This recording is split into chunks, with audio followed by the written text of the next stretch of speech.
have today with us His Holiness Bhakti Vidya Purna Swami Maharaj from Sridham, Mayapur. I'd like to give a brief introduction to Maharaj.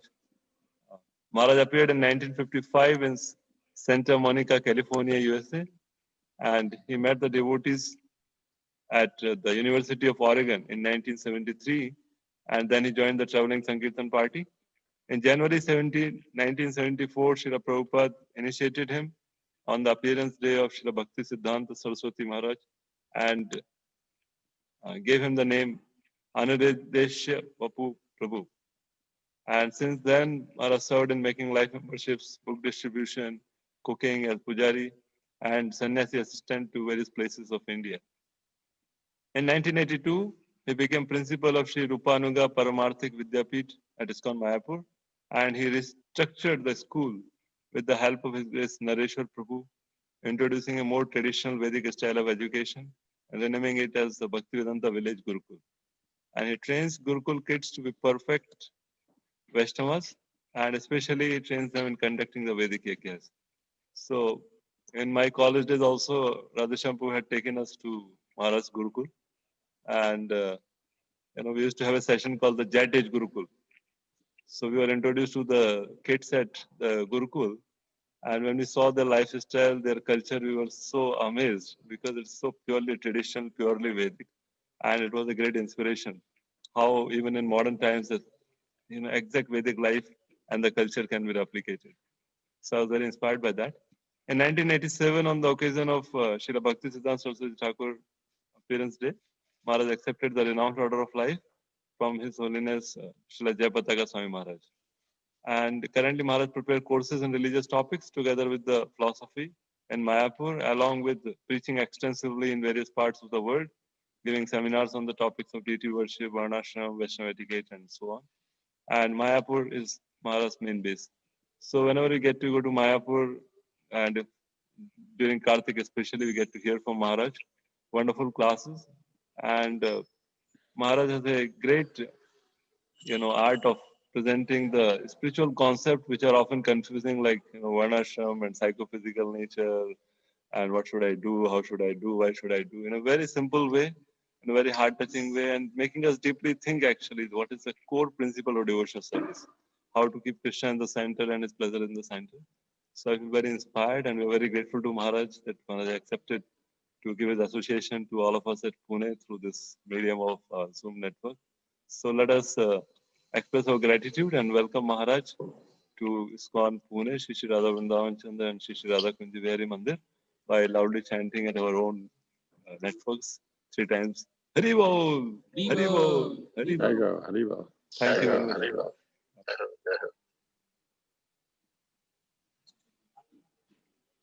Okay, start now. Okay. Yeah, you're going to have to turn off your mic now, though, because otherwise it echoes. Yes.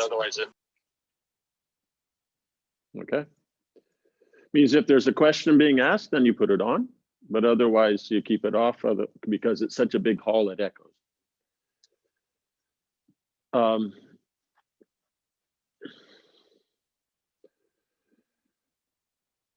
Now, so I'm trying to understand one's own, psychological, physical nature.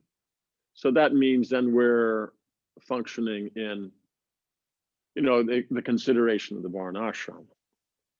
So now, first of all, we have to look at it as, why would we even want to do that? Why understand one's, psychological, physical nature?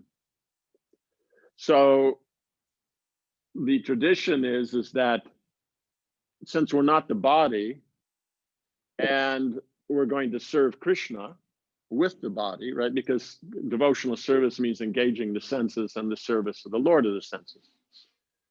So by being engaged of the senses, and that's controlled by the mind, that's supported by the intelligence, by the identity, you have to actually know what you're dealing with. Otherwise, very hard to cook lunch, let's say fry some potatoes and all you have is a chainsaw. So you have to understand what you're working with. That's the reason. Like in the spiritual world, there you have this, as defined in the Brahma Samhita Yam kama kroda sahaja pranayati biti vatsalya moha guru gaura vasevi bhavai. That according to their mood that they have, the rati that they have or attraction they have for Krishna, then they have that particular form and the situations and circumstances in which to best serve Krishna. So the devotion, that rati, is expressed through the senses. That means through the body, the body and mind. So there it's natural that they have the matching body for that particular attraction that they have. But we in the material world, we don't have that. Our spiritual body's covered. So it's covered by what? The conditioned nature. And we don't have that natural rati for Krishna. It means it's there, but it's covered. So therefore, we have to work with what we have, right? It means you're being practical, right? That's one of the first points in management, is that you work with what you have. You don't say, well, if we had this and if we had that, it's just like, what do you call that, vaudeville act. If we had some bananas, we could make some milkshake if we only had some milk, right? So the whole point is that one is unable to function properly unless you actually understand what you're working with. It means you can always act. The point is, if you're doing something to please Krishna, even if you don't know really what you're doing in that, let's say like somebody comes to the temple and you ask them, okay, hey, help clean here and this. They don't really understand cleaning and all that, but they push the broom around and help you pick up stuff and take it out. They're going to get devotional benefits. So that's the perfection of bhakti, is that despite us being total fools, it still works. Now, if you actually understand this, then that scientific knowledge, then you can cooperate better and do things on a larger scale. So if we're just sitting under a tree or in a cave and all that, then you don't understand, you're going to be chanting all day. So what does it matter? As long as you understand what your hand is and your feet is, so that you put your hand in your bead bag instead of your foot, like that, then you're going to be okay, like that. You chant with your mouth instead of chanting like Ace Ventura does or something. So that way it'll work. But if we're as ghosty Anandis, then you're going to be doing something very grand. That's the whole idea of the mission, is do something grand. And so Srila Prabhupada wanted something grand to be done. We see with Bhakti Vinod Thakur and Bhakti Siddhanta Saraswati Thakur, then they approach this contemporary environment and try and spread the movement through that, since Lord Chaitanya says in every town and village. So yes. So now the point comes down is then, by knowing what your physical psychological nature is, it just means you're more in tune with what you have to work with, and so therefore you apply it accordingly, right? So that's the whole purpose that you're doing there. Now, to do that means to actually understand your psychological physical nature and be able to use it in Krishna consciousness.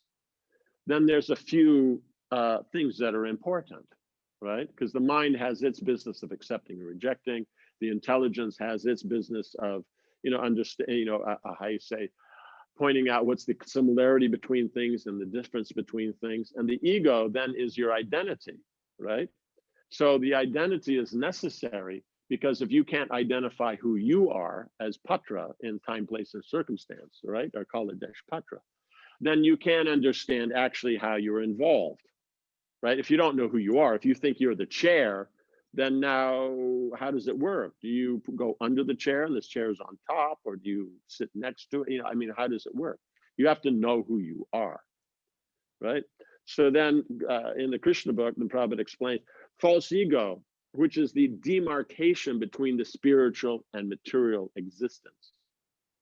So now, just because I am a Brahman, I'm a Kshatriya, I'm a Vaishya, I'm a Shudra, but the point is that if you don't understand the difference between false ego and real ego, that I'm the servant of the Lord, the servant of the servant of the Lord, then it will be material, as we have and we see around us, that the Varnasram system is being used in some, in many areas, but it's because it's done with false ego instead of real ego.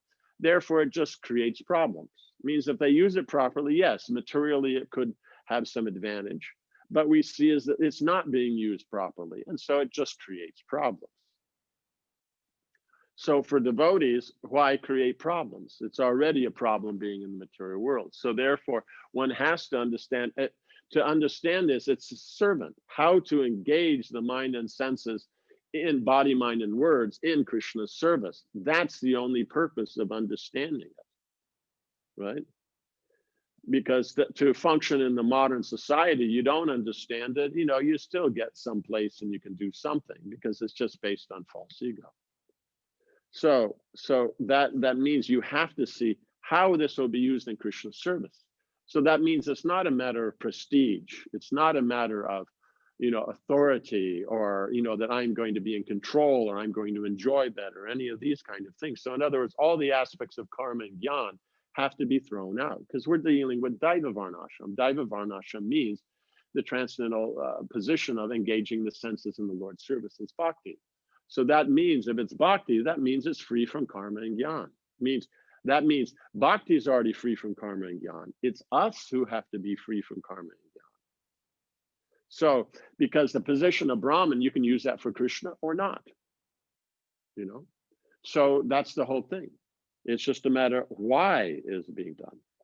Okay, so that's the first step, is to appreciate that it has to be seen in the context of bhakti. It's not just, okay, you know, we want to organize things, and so we want to get efficient who's who, and this guy's this, and that guy's that, and all these things like that, and okay, now he does this, and he does that, and, you know, these kind of so-called managerial arrangements, then basically are not that useful in Krishna consciousness.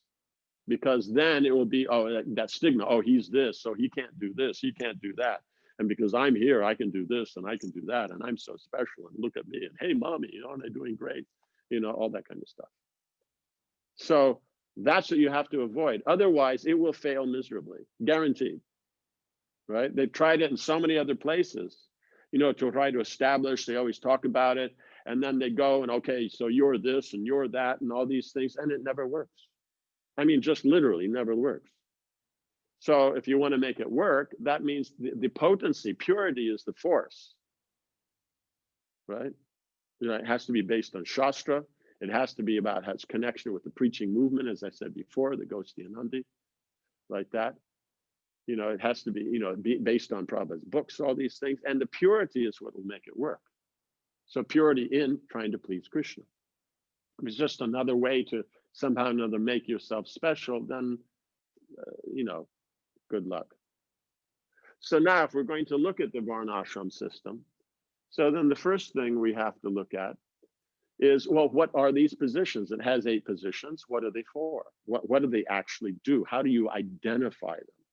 So we see that Srila Prabhupada, brahmachari means menial servant. He also says student.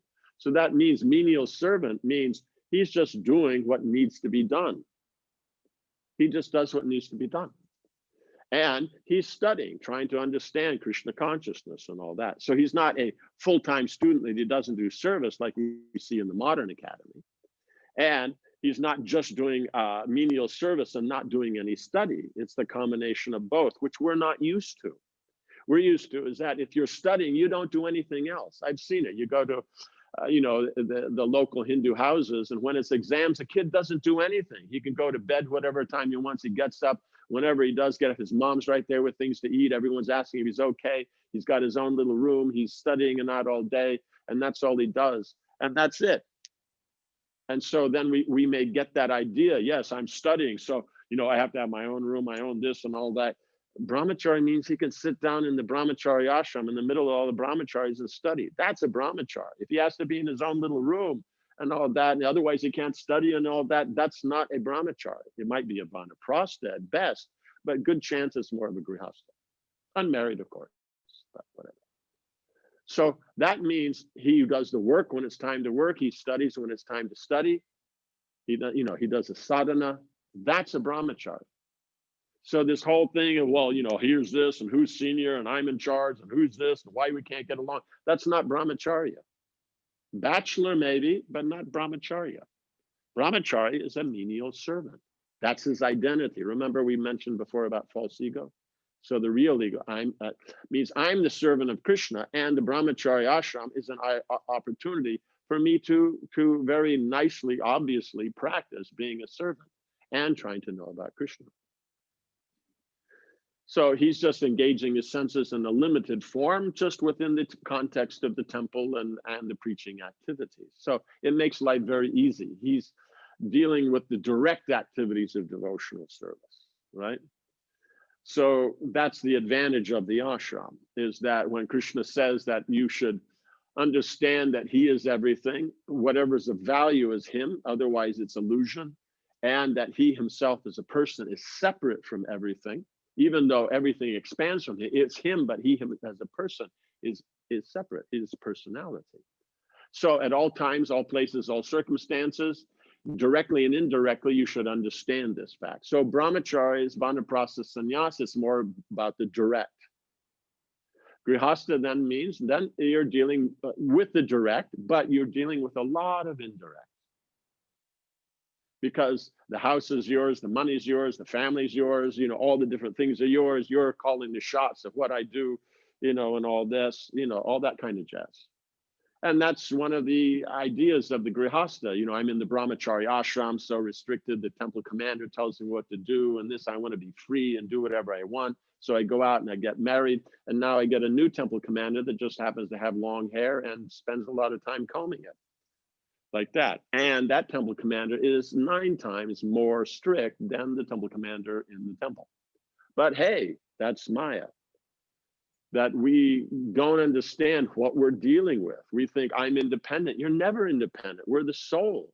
You're either servant of Krishna or servant of the senses. That's all. So the brahmacharis, vanaprastha, sannyas, then because of that understanding, or at least intellectual understanding that I'm servant of Krishna, they can engage in that way. Though the Upakravana brahmachari does that as training, then he goes into, because there's still some desire there, he goes into the Grihastha ashram, but he's still trying to control the senses. That's why they're called Grihastha brahmacharis, because he engages this wider range of activities that aren't there in the brahmachari ashram. You know, his occupation, his vocation, all the different things that he does, all that in Krishna's service. That's why he has to have knowledge. So if a brahmachari just does a menial service, doesn't have the knowledge, how will he understand how to be a grihastha? Same time as how will he be a grihastha if he can't do menial service? Because you become servant of the family. Like this, the idea I'm independent, it's said like that so you feel good. Ladies tell you and puff you up so that you know, that you feel good about yourself, so you work like an ass. But the whole point is that no, you are servant. That is the nature of the jiva. You're not going to get away from that. That's why we say, why not take up the real ego and understand that and save yourself some trouble?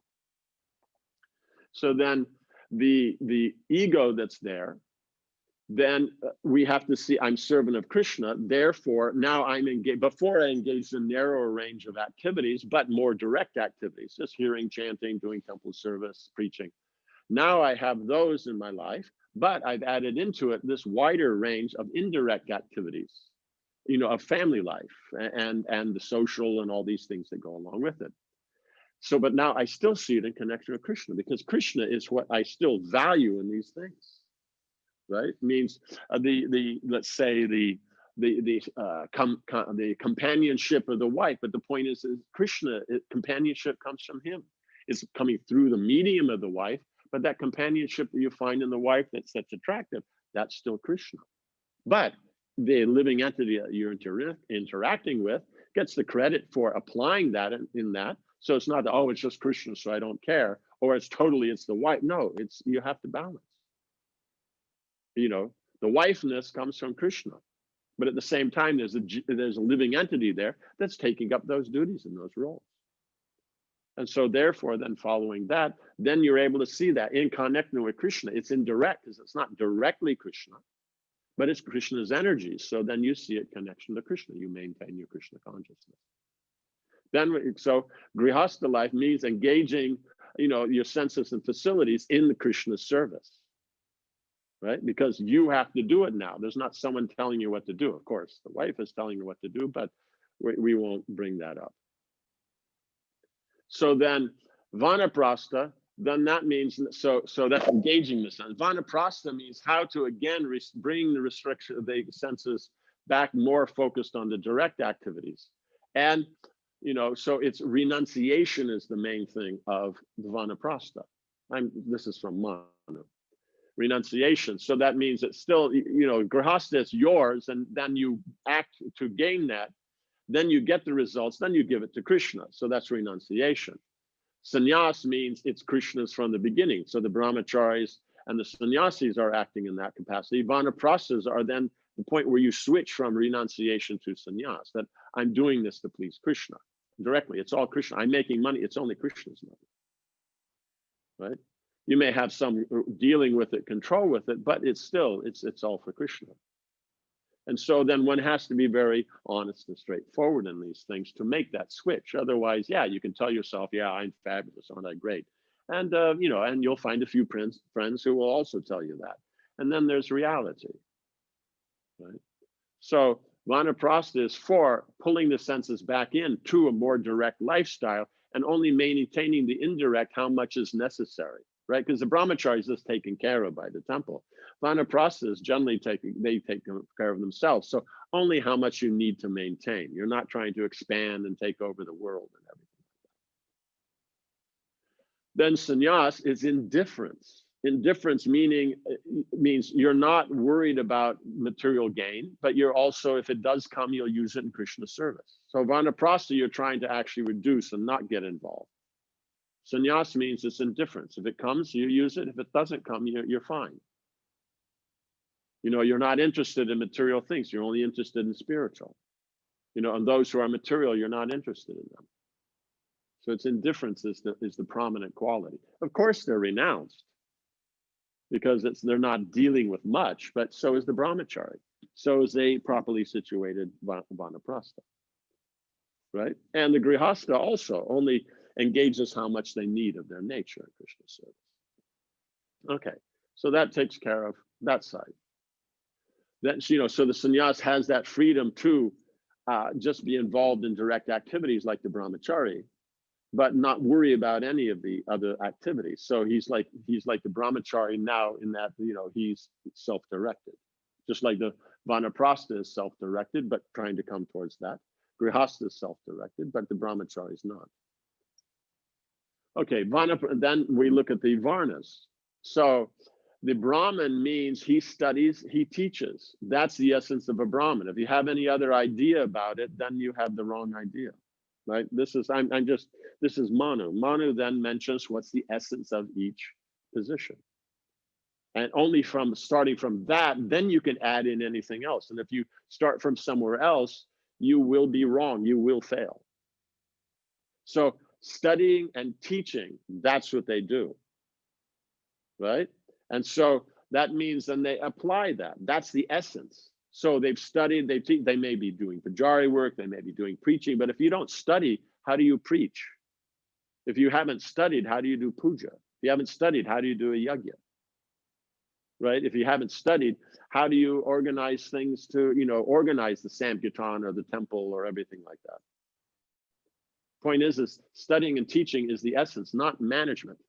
Shall I repeat that? Not management, right? We use management. It's a very useful tool, just like a knife is very useful to cut up potatoes. But this idea that management is the pinnacle of perfection of society, this is a bogus nonsense that's been induced by Vaishyas who are attached to their position. As we look in history in the West, Vaishyas always try to come up and sit on the head, right? They're called, in the West, they're called bourgeois. So we see in France, then the bourgeois comes up, they get money in that, they even have more money than the nobility, so they try to take over. And that's what they did. They had the revolution and all that, and now you see the mess that we're in. So that's it. As soon as Vaishyas try to take control of everything, money is the control, then that's it. Because they're not administrators, because as we will point out, they just manage to get money. They call it management, but all they're doing is managing to make profit. Right? So the Brahma, he manages to study and teach. He organizes the classes, the preaching, the this, the deity worship, the Sankirtan, the temple. but it's about Krishna consciousness, right? So we have to be very clear that there's a vast difference between management and administration. Administration is what defines a Kshatriya. Management, everybody does. Everybody. Even the squirrel manages to go out, find something, bury it in the ground, and then come back later when it's cold and dig it up. So they all manage. Everybody manages. You know, the birds manage to make a nest. They manage to find a mate. They manage to you know, raise their offspring and all that, and feed them. You know, it's work. They manage it, and it's managed. You know, one will be sitting on the eggs, the other will be out about, you know, going around getting something to eat, and then they switch after so many hours. That's management. So somehow or another, management's been elevated on this pedestal as like the pinnacle of perfection, and that if you have that, that's what's going to make ISKCON work. I'm sorry, it's not. In the last 25 years that this has been the idea, I have not seen it work. I have not seen it happen. Krishna consciousness being the center, that will make things work. And then those who have management skills, administrative skills, Brahminical, they step forward, do their best for Krishna, and then everything works perfectly. So one has to understand is that this kind of approach is overrated, because a lot of times our approach to Varnashram is just how to manage things. Okay, and it's not a problem, because that's the Kshatriya duty, is to see that Varnashram is going nicely. So many people leaving. Does that mean I've upset people? Okay. So now Kshatriya means he protects the people, the citizens. That's the core point. Not that he fights, he does, you know, diplomacy. No, he protects the citizens. That's the core element of the Kshatriya. The Vaishya's core element is he makes money, he gives in charity, he pays his taxes, he takes care of his assistants. That's his business. And the Shudra, his business is whatever is his ability, he uses that in the service of those who are directing society. Because the Brahma, Kshatriya, Vaishyas are the leaders of society, in that the educational, the administrative, and the economic areas are what need the leadership. And then you need to support that. So that is going on. So now, if we understand that these are the core principles, then when we start to look at what is our nature, then it starts to work a little bit better. Otherwise, if we take it, you know, the Brahman's on the top, but the Kshatriya is there, he actually controls everything, but the Brahman's on, he's higher than him, but you can't do anything without the money. And so then the Vaishya, you know, he comes out supreme. So, you know, therefore, do we have to follow Varnashram? Because, you know, and then, you know, then they always have to follow standards. The Shudra kind of does whatever he wants and no one can complain, because he can't go lower than the Shudra. So then, therefore, wouldn't it be that emotionally I do whatever I want like a Shudra? I have all the money, therefore I control everything, and I am in control like the Kshatriya, and I have the best knowledge because I got all the money and everything like that, and you know, like that. And so I don't have the responsibility like the Brahmachari. I have all the facility for sense gratification like the Grihastha. As a Vanaprastha, then I kind of have that senior amongst the Grihasthas. And, you know, because we're devotees, we're preaching, and we're not this body Prabhu. So therefore, like the sannyasi, I have all, you know, recognition and authority. Now, wouldn't that be perfect? So that's the difficulty, is that we just want to pick and choose what we want from each position, when actually Varnashram means to perform your duties for Krishna. So in performing your duties, that means if I have a duty towards Krishna, then I have to do that. That means I have to engage my nature. And that's why Krishna says better to do your duty imperfectly than another's perfectly. Because when we say another, you could say, oh, but it's being done perfectly. That means externally it's done perfectly, but the nature, the mentality is wrong. Because you can see so many people have the nature they can do something, but then they are unable to, means on the mental platform and emotional platform, be satisfying, either themselves or to others. So it's not the knowledge and skill, it's the mentality. So that's why guna and karma are together. Nowadays, it's just you learn karma, you don't learn guna. You're a professional because you know karma. You don't know guna. So if you can do the work, you're accepted in that position. But in actuality, we see is that's why everybody hates middle management, because they have the karma. They know the tech, but they don't have the guna. Right? That means the boss may not harass everybody, but the middle management will, because they're not theirs. They're just doing their job. Well, the boss, he's what has to take care of his people. Therefore, he won't harass them. If he does, of course, he's a bad businessman. But the middle management, because they're Shudras, right? Because they're hired by the guy just to work for him on a higher level. And so therefore, they just see their own work and that's it. So that's the difficulty, is this nowadays, this professional, it's so narrow, I just do my own thing and don't care about anybody else. And so you can't have Varnashram that way. Hence the, oh, but who's in charge and who's got the authority and this and that. So it always goes up. So yes, Bhakti is the highest. Then you have knowledge, right? If we're talking just Varnashram aspects, knowledge. Then you have administration, right? Then you have the economics, the money, and then you have the support. So, but the point is here is Bhakti is about how all that engages in Krishna's service. The knowledge is then how that's technically done, but they don't actually control the things. That's done by the Kshatriya. And the Vaishyas, they don't control everything because they got the money, because otherwise it's the idea, I collected the money, therefore I should be saying how it's used. No. Did you collect it for Krishna, or you collected it for your own prestige? Or mixed, yeah. But the point is if they're qualified, then great. But just because they made the money is not a qualification for how to spend money or how using Krishna's service. That's not how it works.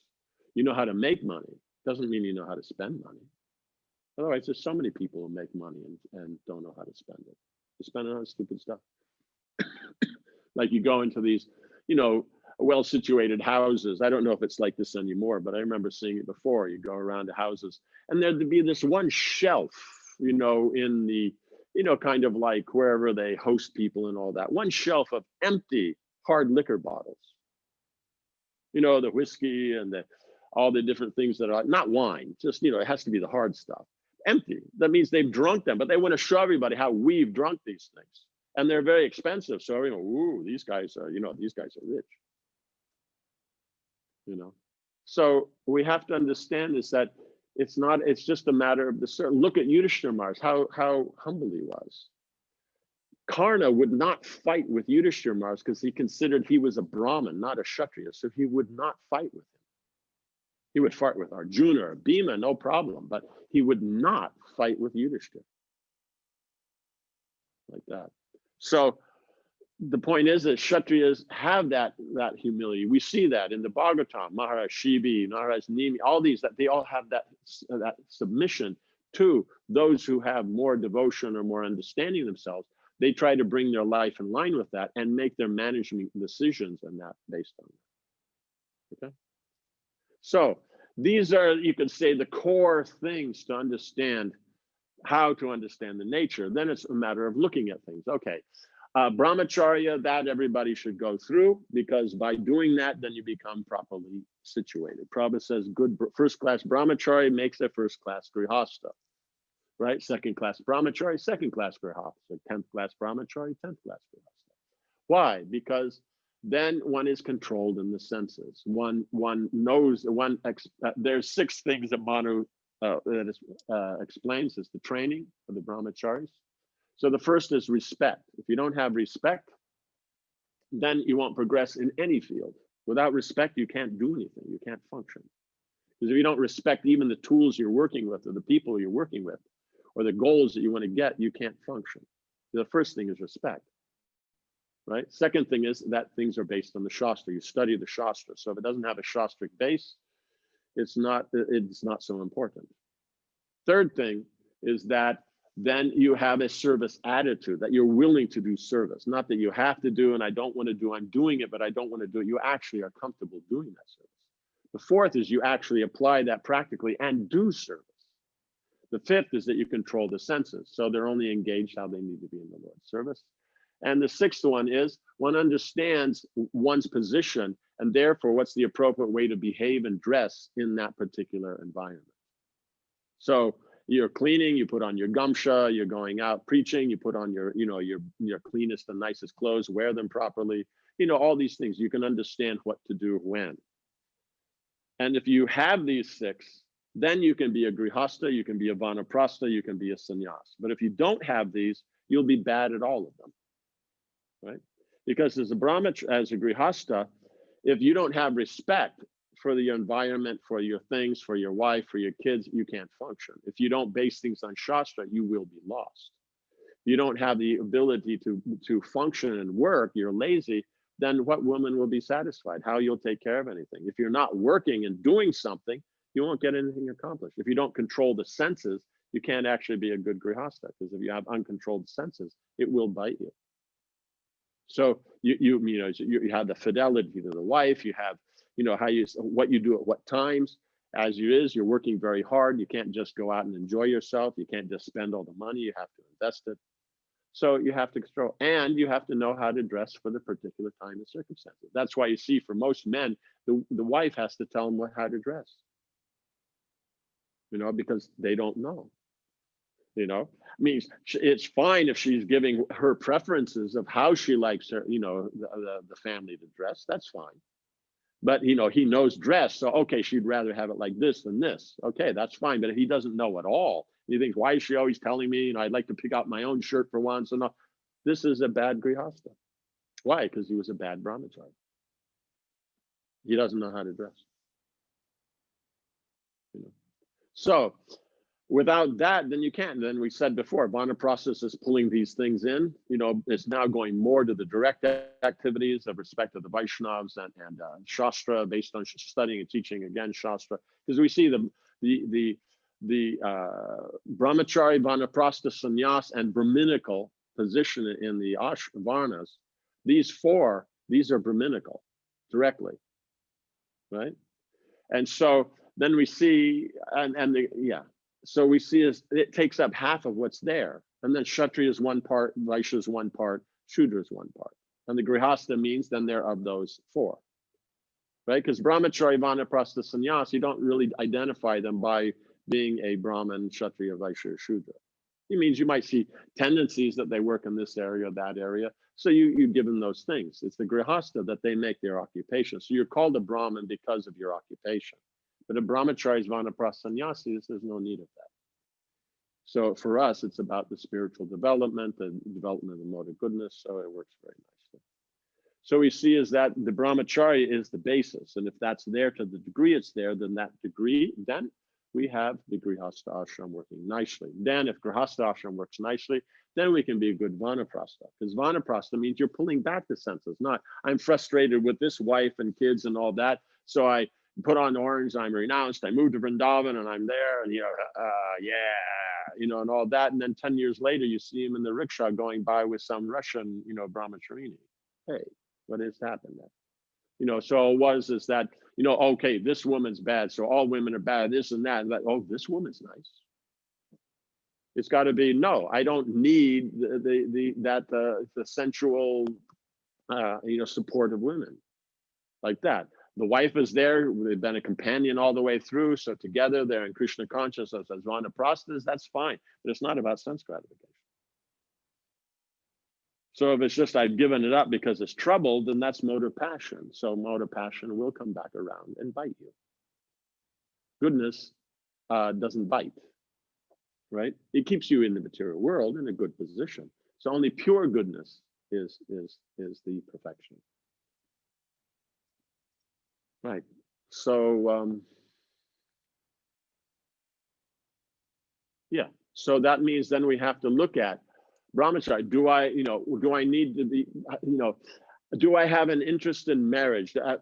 Or is there something there that I would like to be involved in or not? But in any case, whether you are or not, you'd be a good brahmachari for X amount of time. So this many years, I'm a good brahmachari. And then after getting that training, then I could go into grihastha life. And then after going through whatever amount of years it is that is standard, then you review and go, okay, so do I want to continue this way or do I want to get married? And if you say no, I want to continue, then that's the Naistika brahmachari. And he decides, no, now it's time to get married. I'm trained, and so I will be able to function properly in grihastha ashram. So that's the upakurvana brahmachari. So in the Vedic system, brahmachari is one thing. It's that at the point of where you would naturally be finished with the standard course of education as a brahmachari, you continue that. That's called the Naistika brahmachari, and you graduate and then get married. That's called a upakurvana. This idea that the day you join, now you're a Naistika. No, you have to be trained first.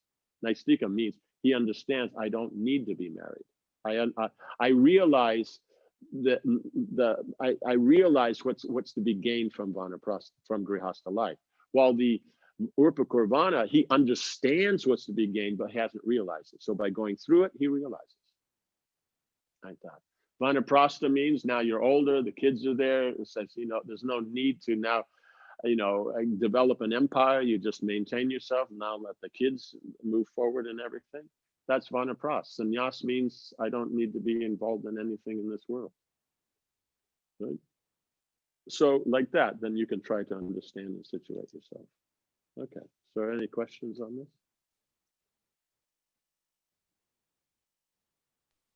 Hare Krishna Maharaj. Hare Krishna.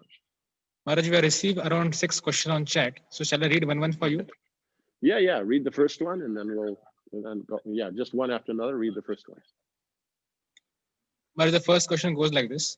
I am grateful to my superiors for their sacrifices in bringing me to my current stage of Krishna consciousness and continuing to inspire me by their Krishna conscious practice.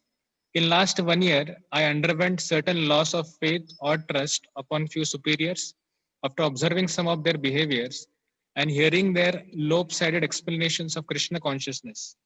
After hearing my spiritual masters and your lectures closely, I felt clarity and hope, and I am consciously trying to focus on Krishna connection and not indulge in fault finding. Yet I fear of not having immediate superior who can recognize or encourage my Krishna conscious endeavors and correct as necessary. Please address my situation on what is necessary. Is deriving inspiration from physically distant Siksha Gurus sufficient for personal growth in Krishna conscious brahmachari ashram life? Okay. So the point is that Krishna consciousness means that you're taking in learning something, then you have the different stages. You have Shravana, Manana, Nididhyasana.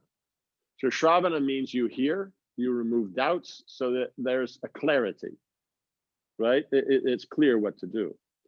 Then you have the next stage you have is Manana, where now you contemplate what is there, and contemplating what is there, then you, you try to apply it. And by applying it, then you'll see you gain understanding, right? The first one, you gain some clarity, it means removal of doubt. The second stage, you gain understanding. Now, by a continuation of I perform the activity, I contemplate it, I see how to better do it, I do it again, that understanding develops to the point where it becomes of value, and then it becomes nididhyasana.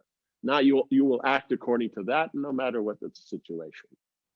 So the point is it's this being cleared of doubts and this contemplation, that is the dynamic element. Now, by the association of Vaishnavas, then you enhance that by them pointing out this, that, and that helps. But the point is it's not just on them. It means it's self-realization. So you yourself have to take part in this process. And so it's that you have to be focused on it. Others can assist you. Like Srila Prabhupada said, is that the flying of the plane, you can do that, but you get trained, but you have to fly it yourself. The person on the ground can't fly it for you. You have to do it yourself. They can give you advice. So now we have Prabhupada's books, we have lectures that we've heard, we have different senior Vaishnavas. And so in one sense, we have enough that we can work with. And so we can personally develop from that, and the local authorities can see that we're engaged in service. Someone does this, someone does that activity. someone does, whatever it is, assigned to this and that. And so technically it could go on very nicely this way. Now, if you have locally people who inspire you so that you're able to, keep focused, more regularly, then that's even better. But the point is that the system works by some instruction that has been gained, and Prabhupada's books we can read on a daily basis. We're not just reading to get through the chapter or stuff. We're trying to understand what's going on, like that. So that's the whole point: is you read at the speed you understand. If you need, reread things. And so, how does that apply in my life? How does it make the understanding? Then one can function. That's one aspect. The other aspect is the swan aspect. The swan takes the milk, leaves the water. Right? They're mixed together, but it takes that. So what is the good thing about them? They're dedicated to the service. They've been there for the last 20 years or 30 years or whatever it is. Let's say they do something nice. They chant nicely. So just take that, be inspired by that. Don't look at everything else. This idea that each person we're supposed to gain all aspects of Krishna consciousness from will only frustrate ourselves. No, like a swan, you take one thing from one place. Okay, the guy is not great at one thing, but that doesn't mean that he's not good in the other. Like sometimes you have somebody who's a really good manager, but not necessarily so good in the sadhana. Or you have somebody who's really good in the sadhana, but they can't manage their way out of a wet paper bag. So you're going to have all kinds of interesting things. Or someone's really good in one thing, but in another, he does fabulous kirtan, but then there's some other weakness. So if we just look for the weakness, then it'll be a problem. So that's why the example is given of the swan. Because if you want to be the crow and look for garbage, hey, go for it. Plenty of garbage, like that. But but if you want to actually advance, it's about seeing what's good. Otherwise, what about ourselves? Why do we advance in Krishna consciousness? Because Krishna sees the intent. If he actually looked at what we technically do, would we advance much? No, because Krishna is one who just sees that intent to try to please him, even though we're not doing a great job. He sees that, so he's happy and he's satisfied. Does that make sense? So that's the principle is there. It's like, yeah. But finding fault, that anyone can do. It's just like, I don't know if you have rickshaw wallahs outside the front, front of your temple and stuff like that. But you could probably go out there and, you could go out there, let's say, you're a journalist and all that, and you come to interview. You could go out there and ask all those taxi wallahs and rickshaw wallahs and that, what do you think of ISKCON? What about this, that? And they can tell you a million things like that. But is that actually the angle? No, it's that they're trying to dedicate their lives to Krishna. And they may be strong in an area or weak in an area. So where they're strong, take that. You come from the material world, of course you're like that. That's like the person's in the shower, we're complaining, oh, he's got some dirt on his back. Oh, he's wet. He's in the shower. What do you want? Right? Like that. So yes, does that work for your question? Can you have the second question, Maharaj? Yes, please.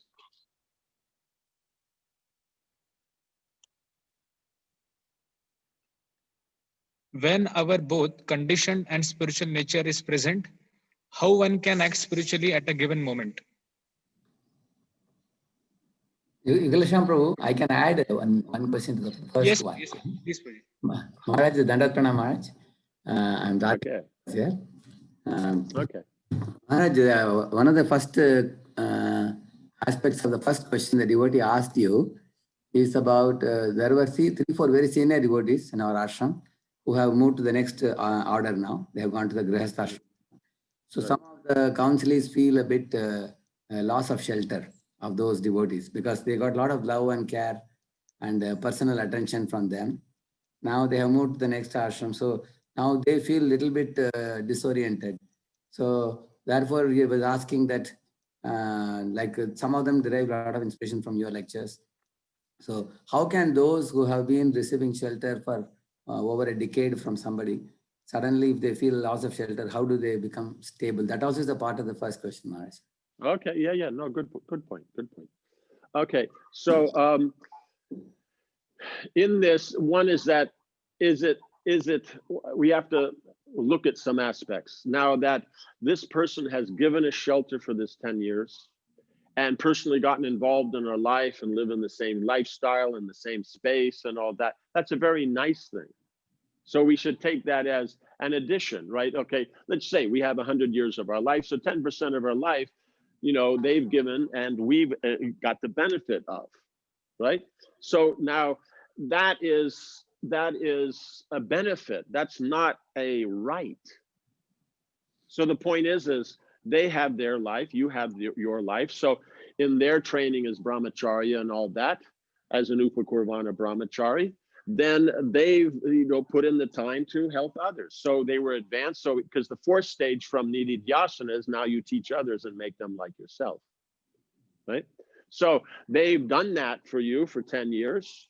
That means, you know, they're not just 10 years in the movement. There's been so many years before that they were training to come to that point where they could train others.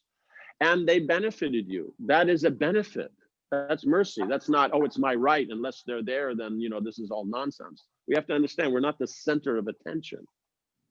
And so the whole point is that they benefited us. And so therefore, we should be happy for that. You know, I mean, your grandfather dies and now everything he did, oh, you have to throw it all out. You know, he left me, you know, this and that, you know, what is this? You know, there's no gratitude for things done.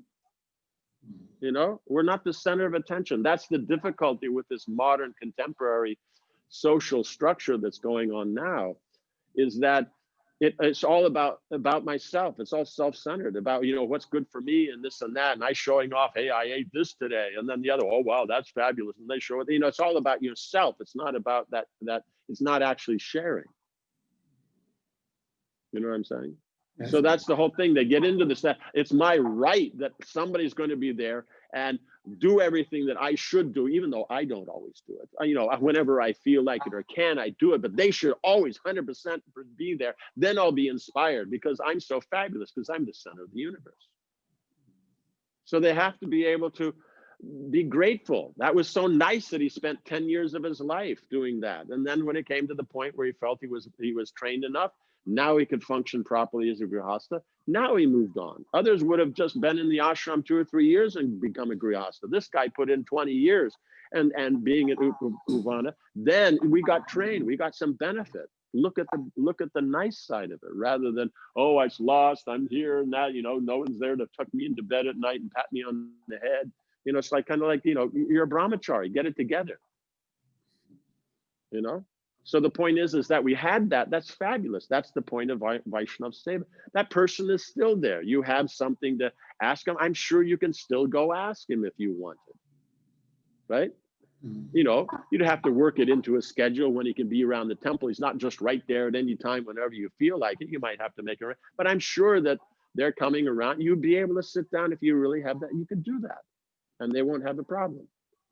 The other thing is that this thing of that, you know, you're a brahmachari or nothing. You know, it's either 100% or 0, right? So that's also a problem, because if they're brahmachari, then it's good, and if they're grihastha, then they're in maya. And no, it's the next stage. So for those who don't need to be married, then they just stay brahmachari, like Narad Muni. You know, and that's great. But if they move on to, it's a step forward, it's not a step backwards. So that's the whole point, is that brahmacharyas, everyone in the Vedic system goes through that training. Then having gone through it, now, like we said, you have the realization, you go and you move this way. You have the understanding, you move that way. You know, and if you have the facilities, it's like, it's not that the guy graduates if he has no money, no facility, no family, no nothing. No, then he just stays brahmachari. Right? You know, so this whole idea that people get married, it's fine. What's the problem if they get married? This whole thing, oh no, but if they're a brahmachari, then I can ask them questions. It's kind of like, what are you talking about? You know, like that. So we set our own standards, and then we get upset when people break our standards rather than the Vedic. It's like in the Vedic standard, a huge amount of the population that goes through brahmacharya gets married, right? And grihastha is considered the central feature of the Varnasram system, right? It means the sannyasis may be the head and leading it, But the central feature is grihastas, because from grihastas come brahmacharis. From grihastas, you get vanaprasthas and sannyasis. Grihastas are the Brahmin, Kshatriyas, Vaishyas, and Shudras. So no grihastas, no varnashram. And it's okay if you can live on top in loka, you know, if you have that qualification. But that we know it's part of the Satya Loka system. So that means zero, you know, interest in karma. It means like zero. I mean, like nothing. You know, so therefore then it's that they're the one that brings all of the money. Like we're sitting in a nice temple now there, right? And where did that come from? His pocket? No, from grihastas. So the whole point is grihasta is the center of the whole thing. So it's not a problem if someone goes and becomes a grihasta. They just add to the whole overall thing that you get the benefit as a brahmachari. They'll be the future vanaprasthas and sannyasis. They'll produce the next generation of brahmacharis. So we have to also understand is that, you know, that's the way it is. And to understand this doesn't mean that, oh, okay, well, then I'm interested in grihasta, so I'll leave now. No, unless you're trained, why leave? Unless you're trained, unless you come to the platform, you're stable in brahmacharya, you won't be good in grihasta life. It's that way. Ladies don't like people, like I said, that aren't respectful, don't understand what's the proper authority, can't control their senses, don't have a service attitude, don't work, don't know how to dress. They don't like them. This is just lock, stock, and barrel. They might tolerate, but they don't like. You know, and by the modern way of dealing, then they don't even tolerate. You know, so one has to understand that everybody's an individual and everybody's trying to do what they can. I mean, look at it. Are we inspired by the Bhagavad Gita? Okay, Krishna was a grihasta, Arjuna was a grihasta. What about the Mahabharata? The Pandavas are grihastas. Ramayana, another grihasta. Seems there's a conspiracy going on here. You understand? So the whole point is that if there's a proper Krishna conscious example, what's the problem? They've been in brahmachari for so long. Now they're getting married after being. What's the problem? That's good. The guy who won't join the ashram because he doesn't want to be controlled. Now that's a bad example. Right? So that's the whole thing. So yes, they get married, they move on, live with it, grow up. Yes, please. They have no issues about them getting married and settled. They have no issues about it. They worry about their personal life, about which you said very nicely that they have received so much and they should be grateful and go on. You said that. Because people generally take role models and they want the role models to be with them till last breath. Yes, but the point is Arjuna on the battlefield of Kurukshetra a role model for us? Yeah. What about Prahlad Maharaj? You know, like that. They're role models. They don't have to be present. If they're present, even better. But if they're not, you can still go on with your life. Yeah. That's the whole point is take that responsibility. You don't have to be spoon-fed. Yeah. Someone's there, then if you actually have that sincere faith, someone else will come along. Yeah. You know, or you might be the one who does that for others, and that way from the other side you appreciate. Yeah. And we also find a similar situation when they have to shift their faith from one senior to another senior. When that so why do they have to shift the faith? The one stays, you're adding it. Adding, okay. Yeah. It's adding. It's just like okay, there's a chapati on the plate. So now there's some dal. So I have to, you know, throw the chapati, then I can eat the dal. But now if I eat the sabji, I got to throw the dal. And now I eat like that. You know, is that how it works? You have chapati, then you stick it in the dal. You can stick it in the sabji and the dal. And I can even take some achar with that. You know, it's just like, it just expands. Yeah, yes, Maharaj. Is that okay? Yes, Maharaj. Perfect, Maharaj. Okay, very good. Maharaj, can a brahmachari in the ashram take inspiration from a grihastha who has moved to the next order from the brahmachari ashram? Why not? Because we're looking at devotional. Means, in other words, detail. If you not gel with their order, they feel sometimes, then I will also be inspired to become grihastha like them. They feel like that. But is grihastha the external form? Or is grihastha a mentality of I still have material desire. I'm trying to engage that in Krishna's service. And by engaging it, I'm purifying it until the point is I can give up that attachment. You know, I might still have the duties, like Yudhishthira doesn't have attachment, but he performs the duties of the Grihastha. Yeah. Right? That's So, so the point is that what is it got to do with, it means you have to see it there. Arjuna is as a Kshatriya, he's applying his duties on the battlefield. So does that mean now the brahmacharis go out and get themselves a sword and all that? And then, you know, no. I mean, they could take the sword out in the garden and cut the lawn.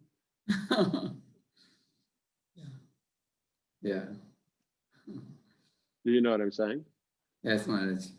So that aspect is there. You have to, you know, but the point is you're able to see that connection. So that they're still dedicated in Krishna consciousness and doing all that despite all the different things. Just like how much easier it is. Brahmachari doesn't have all the things. They get up in the morning, they don't have yelling and screaming kids or have to take them to the dentist or things like that. So then you're able to you know, see what's a benefit. And then you look around at those brahmacharis and that are in the ashram on how they're focusing on devotional service. Because we may have focused on that senior man and ignored everybody else like that, right? So then you have to be able to see is how they're also doing nice service. They're there. They're getting up in the morning, they're chanting their japa, they're cleaning, they're doing their preaching and their service. So you have to see that. Yes, Maharaj. Is that all right? Yogalesham Prabhu, continue your questions. Yeah, thank you. Very nice, Maharaj. Thank you. Maharaj, next question is, what our both condition and spiritual nature is present? Sorry, when our both condition and spiritual nature is present, how one can act spiritually at a given moment? Because the point is spiritual means doing something for Krishna. So our conditioned nature is there, and that's of course material. It's made out of material elements, but we're using it in Krishna's service, right? So when we take the Artik lamp and use it in the Artik for Krishna, it's spiritual, right? But when we clean the lamp, we clean it according to what it is. It's brass. We use, you know, we clean it according to how you clean brass. So that's the whole point, is that we're engaging our conditioning in Krishna's service. So there's not a problem in them going together, because we have to remember is that the conditioned nature, it's made out of Krishna's elements. Therefore, there's the laws of these elements. We can follow those laws and use it in Krishna's service. So at any time, we can engage in Krishna's service. Does that make sense? Maharaj, next question. We are guiding many boys to get married to devotee girls, only but seeing divorce rate increase amongst devotees, they have developed aversion to marry devotee girls. We have serious issue in congregation. Can you please elaborate on this? The whole point is that if they act as a rat bag and the girl divorces them, it doesn't matter if they're a devotee or not a devotee. The point is you don't act properly, then ladies don't do well. Point is, we're saying the women follow the men. That means the man has to be going somewhere. So this idea, if I marry a karmi guru, it'll be better. She'll be more submissive. How is that going to work? I mean, have you been keeping up? Have you not seen any of the Bollywood posters and all that? How are these girls? You know, and the karmis, they follow those girls. So how is that going to be better? All it is that they're frustrated with their own position and want to blame it on someone else. Marriage doesn't work. Why doesn't it work? You know, how doesn't it work? Why aren't you, how are you, means I mentioned these 6 points in there, you know, so that means then you need a whole, you know, how to be grihasta discussion. But the point is that it's not the girl's fault, right? Girls can get distracted easy, but the point is that's what the boy is there. He's supposed to keep everything on track. He doesn't keep it on track, then it won't work. He goes out, just makes his money, thinks because he makes his money, then that's good enough. No, he has to put in the effort. See, the main difficulty comes up is this aspect. Boys, they're in the house, right? Their mom takes care of them. They are the center of attention. And so then they grow up like that. And so they think that the relationship between women and men is that the women just take care of the men like your mom does. But you have to understand is the mom only takes care of the son like that. She doesn't take care of the husband like that. Why? We can say is why can't they? Because the mother is in the masculine position. She's adjusting everything to take care of the nature of the son who's in the feminine position. So how the son is acting, that's how she interacts. So now when we get older and we get married, now the husband's in the masculine position, the wife's in the feminine position. That means it's all about the wife. The wife is the center of attention for the dealings and how you do and what discussions, and what you eat, where you go, and what you wear and what you do. That's the way it works. That's the difference between masculine and feminine. Masculine means he can adjust for the feminine. Feminine means they can't. So now what happens is the boy is in the illusion that, no, my wife should act like my mom and make me the center of attention. So now what do you have? You have two women living in the same house. One is a woman and one thinks he's a woman. Like JoJo, right? And so then this is a problem. If you have two women under one roof, there's going to be fight. And because of that fight, there's divorce. So what to do? So unless they boys understand and stop making it about themselves as the center, that's why unless they have that humble, submissive service attitude as a brahmachari, they'll never be a good grihastha. You can say, no, but it should be like this. But that's what all men say when they're down at the pub drinking their beer. Yeah, you should show her who's boss and, yeah, all this. And how does that work out? The karmi's at 75% divorce rate. So devotees it'll be, if they follow the same culture and same values, then of course it's going to fall apart. What do you expect? But if you follow the Vaishnava values and all that, and humility, tolerance, respecting others, not looking for respect for yourself, try using that principle and always be absorbed in chanting Hare Krishna. Use that, and nadanam najanam nasundarim. Try that in grihastha life. Then you'll see it works like a charm. Because women aren't by nature aren't detached. So if you're detached but interactive and caring, and empathetic, that impresses them because they're attached, they work. Here's someone who's not attached and they're working and interacting with them. That keeps them busy their whole life, following that person. But as soon as you're the center of attention, they're already the center of attention and they're 10 times better at it. So why do they have to hang out with this loser? Yes. Okay. So now our time is up. And so then tomorrow we can continue with the questions that you have, because we gave the discussion today, the points, and then tomorrow we can continue with the same continue with the question. We got through what, 2 questions or 3 questions, then we just continue with that. Any more devotees have? Okay. Yes, Maharaj, we have more questions. We have more questions at our list. Yeah, And generally, so you just yes, continue that tomorrow. Okay, Maharaj. Thank you, Maharaj. Okay. Thank you very much. Hare Krishna. Janita.